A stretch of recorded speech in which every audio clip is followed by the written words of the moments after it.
When you feel that the corporation that you're working for does not respect you, does not respect how you feel, does not respect who you are, eventually you will not produce for that corporation what it wants from you, bottom line dollar. When I have to spend so much energy trying to be what someone wants me to be instead of being what I am, I lose my creativity.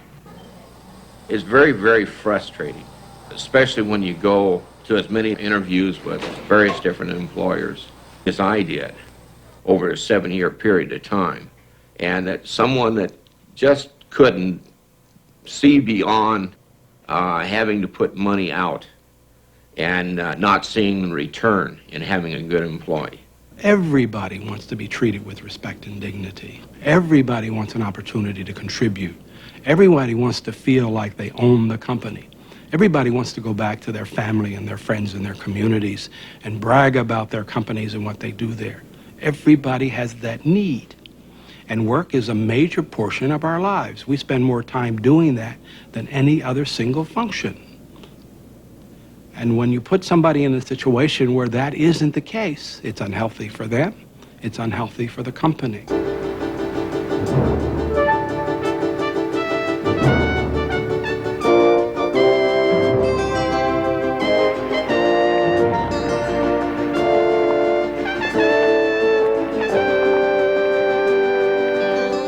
Yogi Berra said, "The future ain't what it used to be." He was right. Complex forces are reshaping both the mix of skills needed and the composition of the labor pool. How well organizations perform, be they schools, businesses, or government agencies, will depend on how well they manage these developments and turn them to their advantage. The 1980s were a time of downsizing in so many American enterprises. Early retirement plans and outplacement services became lucrative businesses. Ironically, many companies are still making massive reductions in their workforce just in time to face a new challenge, an oncoming scarcity of labor. Already, many are feeling the pinch. The problem is the baby bust. Too few young people entering the workforce to replace the aging baby boomers. Workforce entrants between age 16 and 24 will shrink by 500,000 each year. Competition for new hires is already intensifying.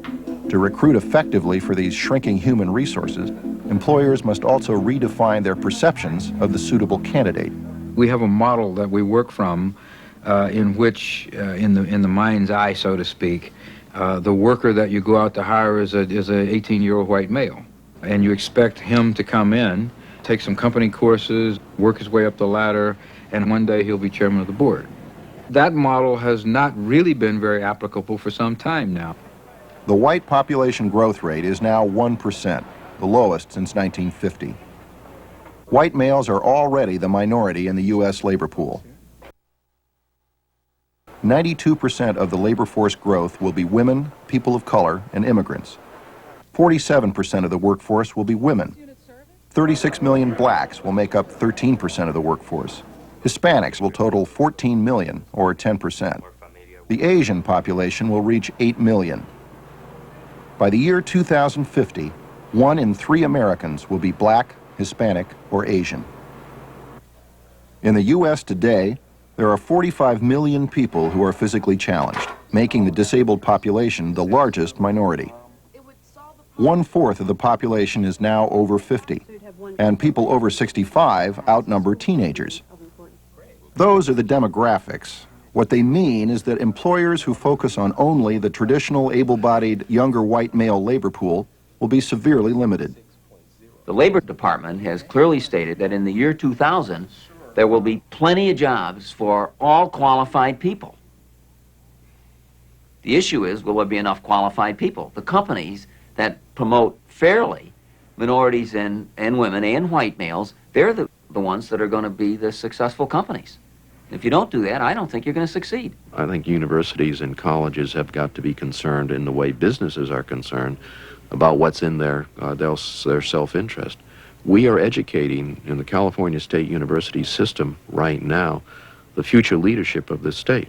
In a very short period of time, the state will be more minority than it is majority. If we want this state to be well led, the economic institutions, the political institutions, the social institutions, if we want to be well governed, we need to work now in ensuring that the population that we train here, educate here, is prepared to take on those jobs. It makes sense then that smart businesses and smart organizations are going to try to create an environment which looks very attractive to minorities and females. If we had a company that was known for valuing diversity, for truly being a pluralistic work environment, then we would be in a position to perhaps attract the best and the brightest of those people coming into the workforce, and by the same token would be in a better position to serve an increasingly diverse customer base.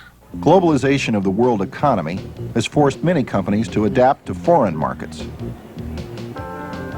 Now, businesses and public services are recognizing diversity right here at home. Asians, blacks, and Hispanics are expected to make up 25% of the American population by the year 2000, representing a tremendous spending power of over $650 billion a year. The U.S. minority marketplace now equals the gross national product of Canada. And minority markets buy more than any single U.S. trading partner. What better way can there be to tap those diverse markets than to employ people who best understand those consumers? We are a news organization. We write articles in our newspapers about minority issues.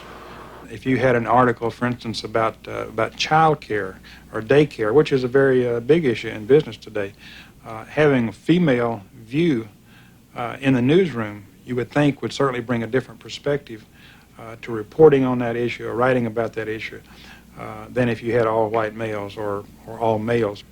To be responsive to the diverse customer base we have, nothing helps us more than to have a similarly diverse employee base. Our employees are people representative of our customer base with respect to race, sex, age, language. More and more, managers are recognizing other benefits of diversity. In the past, management teams have been composed of people who are very similar to each other. They have very, very similar life experiences, which can be a plus. They look at the same problem and they have a very similar solution to the same problem. But when you bring people with diverse kind of perspectives into the picture, it may take longer to get a consensus, but you'll have a very rich, a much more complete type of solution to the problem. San Francisco State has some 6,000 students who are educated outside of this country. Even 5 years ago, we were dealing with that as a problem.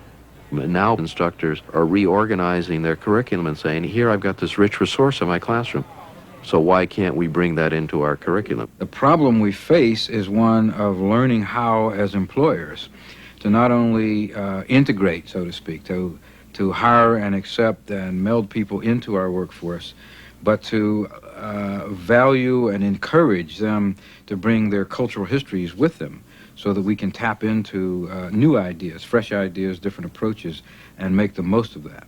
I don't think we've done that in the past. We have models that were built on the assumption that people coming into the system wanted to be like those who were already in, that blacks and women were like the white guys. We, for instance, bought the gray flannel suits with the pinstripes. We even have those suits made for women these days with the little cute little bows.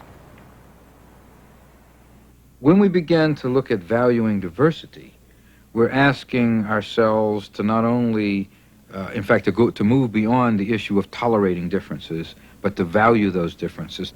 Sadly, just when we need to value diversity most, why don't you tell them that they should learn how to speak English? Prejudice and violence seem to be on the rise in cities and campuses across the country. Whites and blacks say skin color makes it dangerous to go into some neighborhoods. While animosity seems to be growing, new technology and methods of service are changing how diverse people will have to work together. Organizations are becoming leaner. Doing the job is not enough. Now, teamwork is the key word. This means people's ability to work with people who are different becomes a measure of competence. Quite simply, organizations who manage diversity well are more productive. Champions of diversity are not driven by numbers alone. Many of them remember a personal experience or a moment when the light came on, and they were changed by what they saw. I had the experience of having a number of Japanese students in my class, and I graduated from high school in the 50s. And not realizing at the time that a number of those Japanese students had been in internment camps. They were my age, and I was born before the war. And then coming later in life through some courses in college and talking about internment camps and realizing that I was going to school with kids who had been in an internment camp, and they didn't say anything. It was never in the conversation. I had the experience of going to college with some friends who happened to be minorities. In fact, I played football with some. And I saw the great disparity in the way my career was going and the way some of my peers were going, and had nothing to do with how well they did in school, had nothing to do with their desire to work, had a lot to do with the fact that they were black. The experience for me was, frankly, the impact of the assassination of Martin Luther King, being asked by the president of the University of Iowa to start an Afro-American program because all of my degrees are in American civilization, and coming to this very stark realization that I didn't know anything about the history of black Americans. We've all been raised, in my view, with some degree of prejudice. There's no place in the world I've been that I didn't see some evidence of it. And so, and as a black person in this society, I was raised with just as much prejudice as anybody else I know in this world, if not more.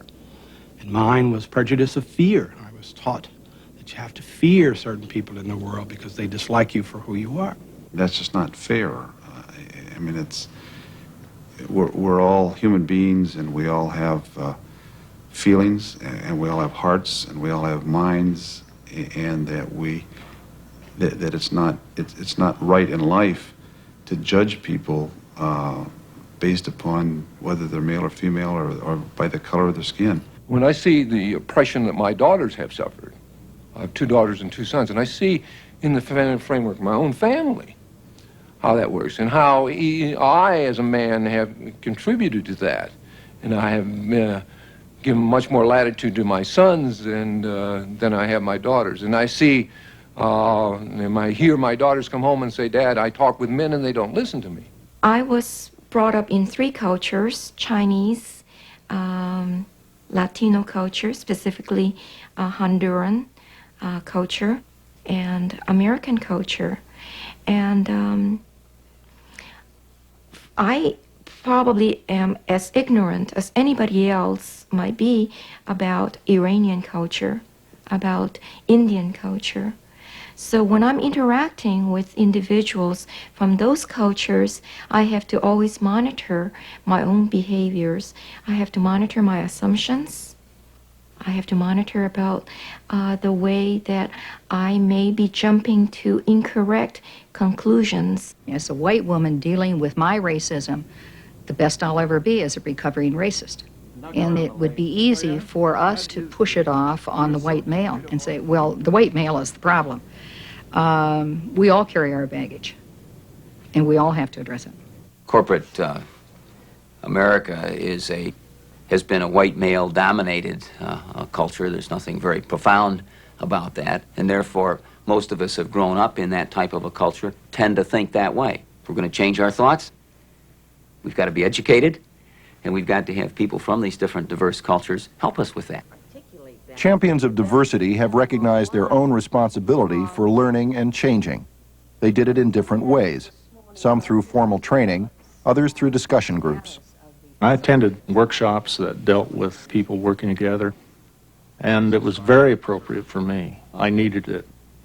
I needed to better understand myself and how I impacted other people. Recently, we had a black engineer working with the two senior people in the company who helped us with this sense of understanding. And I spent a good deal of time privately just talking about how I related with the minority community. It was very helpful, very constructive from my point of view to give me a sense of how to enhance my sensitivities around this issue. My organization is sending their managers to different training courses that would enable them to better manage a diverse workforce. You know, the color of their skin already makes them a part of that big family that calls the shots. One of the lessons that we participated in was having all of the participants in the room answer this question. The white people had to talk about how it felt to be a black person, and the black people talked about how they saw the world as a white person. The white people selected black people who were not financially secure. They selected blacks from the ghettos who drank a lot, who smoked a lot, and they talked about the world as that kind of a black person.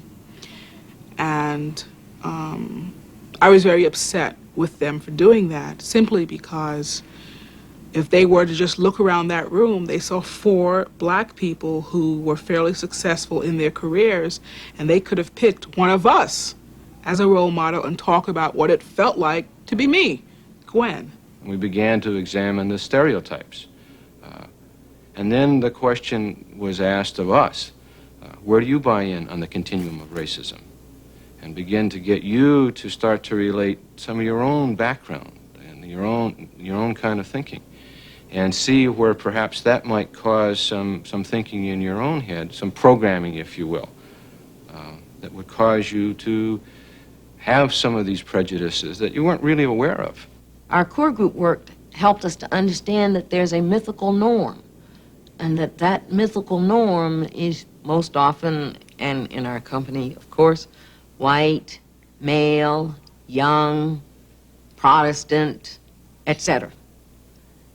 And as we began to understand the assumptions about the norm, we also began to understand why it is that people regard different as less than. People, because they are measuring goodness by this mythical norm. We began to understand that the issue is not making us the same. It's not sameness.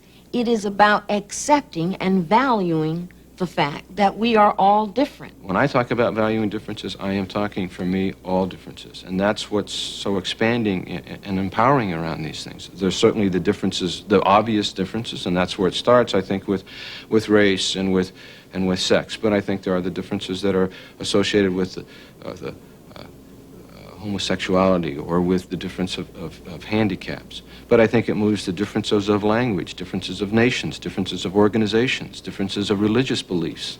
I think it's differences between white males.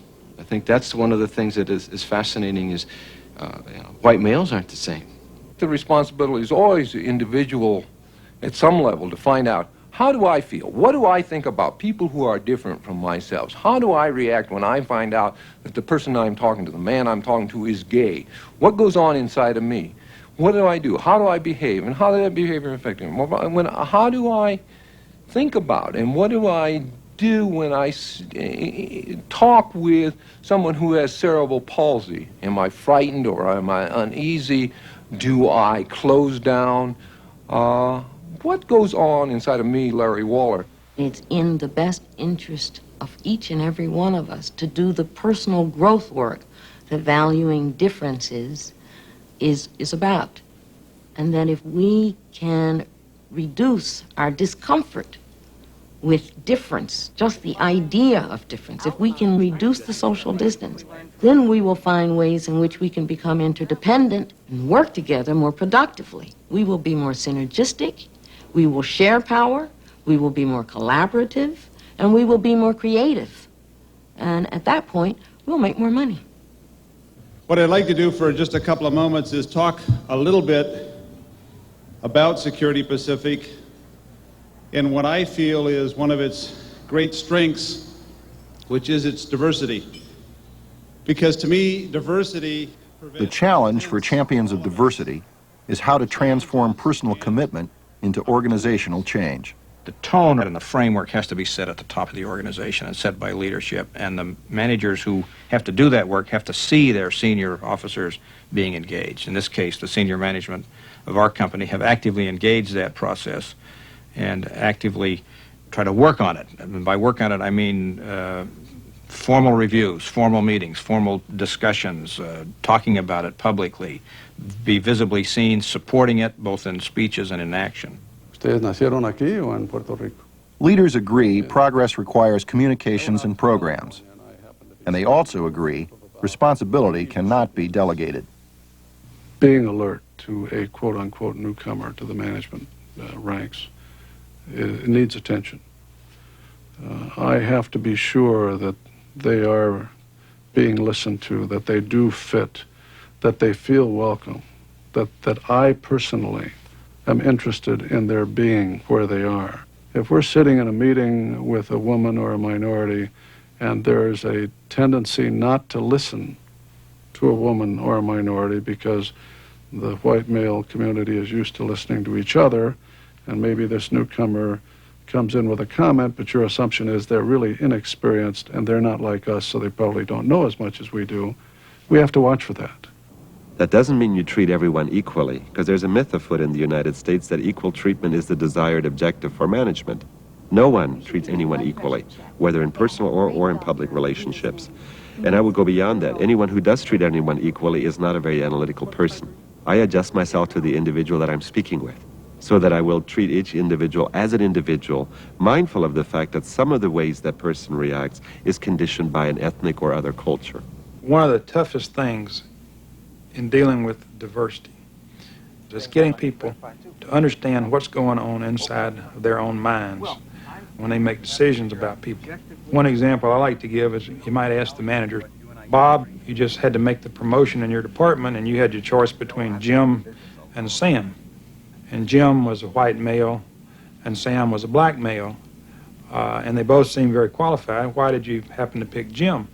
The manager might say, well, you know, it was a tough decision, but when it got right down to it, I picked Jim because Jim really is better at making presentations and that kind of thing.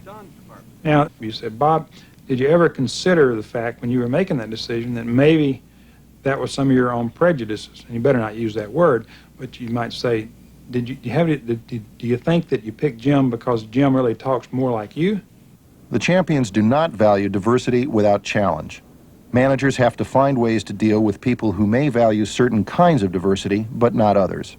If U.S. West is truly going to live up to its commitment of pluralism and the benefits that a pluralistic workforce brings, that means that you better provide the same fair treatment and create the same environment for all employees. Well, the downside for being in this position was the discussion that I had with one of our employees explaining the policy that all gay and lesbian people are entitled to an environment where they can work without being discriminated or harassed. And I said, you're going to have to accept the differences that we all bring to this corporation. And there was a long pause, and he said, are you one of those lesbians? I turned around and said, it really is not relevant as to whether I am or I am not. And if I denied, then was I denying because indeed I wasn't? Or was I denying because of the stereotypes and all of the pressures associated with it, which are the things that we're trying to eliminate and change in this corporation? There's always got to be a change agent out there someplace. I think that without a champion of change, things simply don't happen. To me, change is growth. If a company does not suffer through change, and with a little bit of pain because you're bringing in different people in different conditions, I don't think there's growth. I think that company truly will die.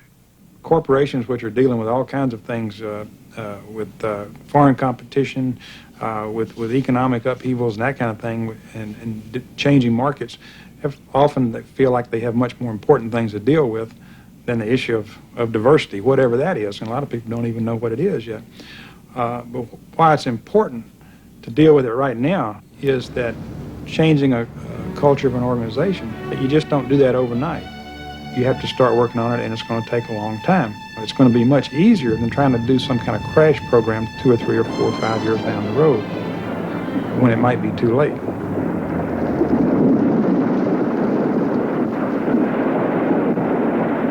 This is an issue which, many businesses consider to be a, quote, soft issue, that you can't put dollars and cents on it. You can't see immediate results from it. How important is this just some of that touchy-feely stuff? Making money is not a soft issue. Making a profit is not a soft issue. Productivity is not a soft issue. Communication is not a soft issue. Listening is not a soft issue. Those are all open to change and open to new ideas, are not soft issues. Those are the things that are what I think business is all about. We're not trying to create anything that is artificial. What we're bringing into the workplace is what we see around us every day. In society, when you ride the subway, when you walk the streets, we're all here together.